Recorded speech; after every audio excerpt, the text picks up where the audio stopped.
என்னுடைய ஓசை அகவல் ஓசை. சீர் ஈரசைச்சீர் மிகுதியாகவும் காய்ச்சீர் குறைவாகவும் வரும். தலை ஆசிரிய தலை மிகுதியாகவும் வெண்டலை கலித்தலை விரவியும் வரும்.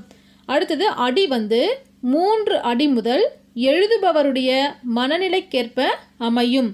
அடுத்தது இதனுடைய முடிவு எப்படி இருக்கும் அப்படின்னா ஏகாரத்தில் முடித்தல் சிறப்பு.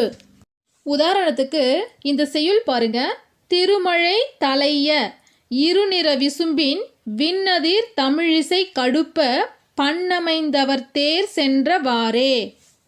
சரி, இந்த செய்யுள் எத்தனை அடிகள் இருக்குது? 3 அடி இருக்குது. அப்போ 3 அடி முதல் எழுதுபவருடைய மனநிலைக்கேற்ப அமையும்னு சொல்லியிருக்காங்க. அப்போ இது ஆசிரியப்பாவினுடைய பொது இலக்கணத்தில் வருது. அடுத்தது இந்த செய்யுளை நீங்கள் சீர் பிரித்து பார்த்தீங்க அப்படின்னா இந்த மாதிரி வரும்.